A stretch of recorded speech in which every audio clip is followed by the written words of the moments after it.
Hi, my name is Ashley, and I'm going to go over stellar death for high and low mass stars. So first, here's a quick overview of the life cycle of a low mass star.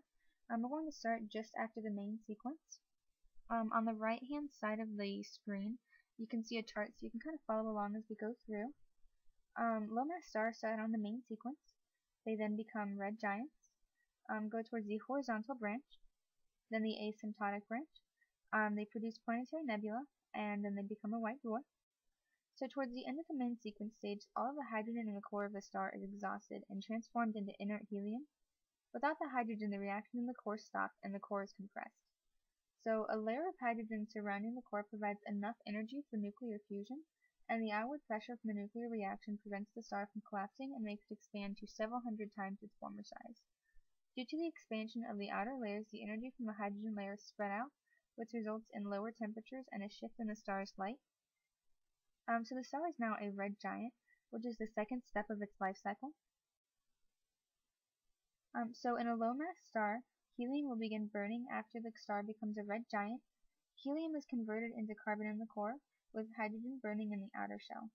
So there is insufficient mass to increase the core temperature to trigger fusion of carbon, so reactions stop.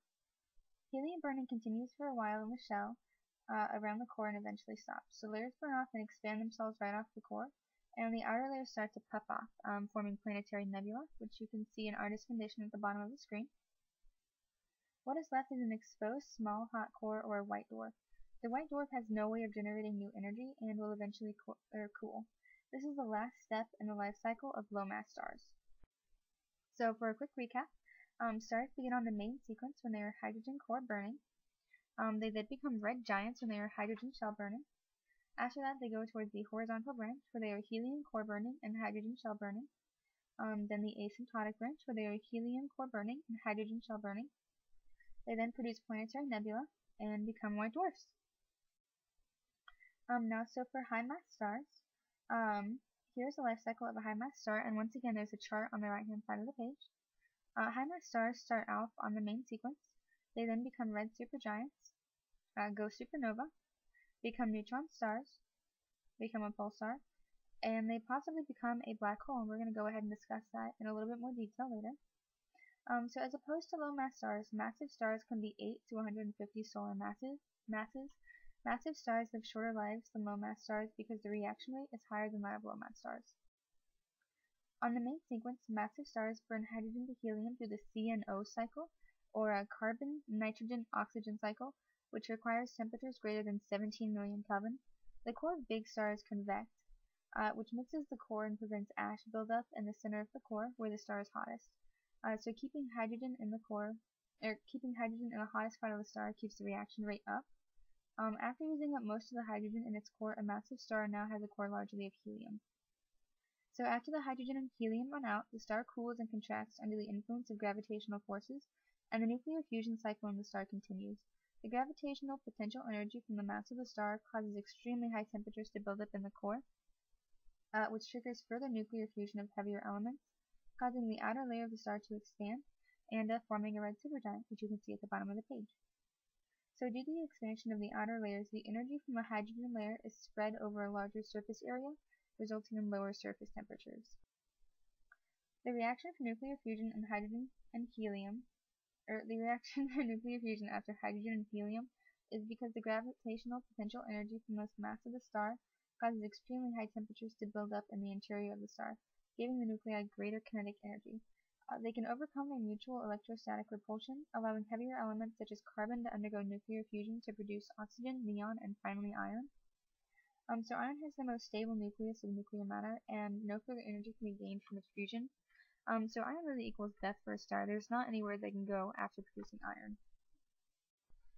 Without more nuclear reactions to supply heat energy to push outward and balance the gravitational forces, the star will begin to collapse.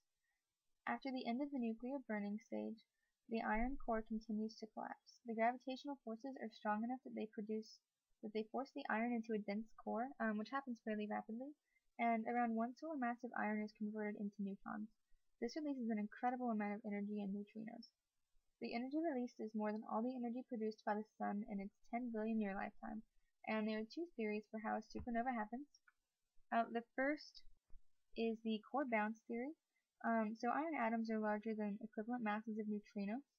The iron core is many times larger than the neutron core than it becomes, and the outer layers fall onto or collide with the core. So shockwaves propagate through the outer layers. The next theory is the neutrino escape theory. So neutrinos are produced in significant numbers when the core is converted to neutrons. So even though they don't interact strongly with matter, sheer numbers of neutrinos trying to escape produces a shockwave. So from the last step of each theory, shockwaves propagate through the layers and quickly fuse many heavy elements. The shockwave is called a supernova. So elements like nickel radioactively decay into more elements and produce light for days after the initial burst. The shock material is ionizing and emitting, and you can see an artist rendition of a supernova at the bottom of the page. After the supernova explosion, the remaining core is a neutron star, which is made up of tightly packed neutrons.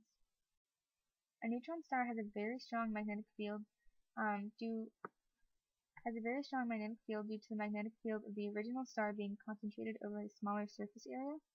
So the surface of a neutron star contains a large number of protons and electrons.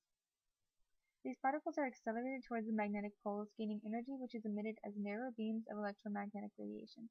So the neutron star rotates rapidly, and the beams of radiation sweep around. So these kinds of stars are called pulsars.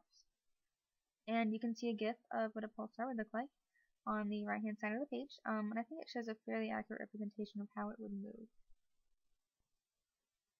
So here's another more realistic image of a pulsar, but again, this is an artist's rendition, it's not a real image of a pulsar. So if the star is so massive that neutron degeneracy pressure isn't enough to support the star against its own gravity, it turns into a black hole.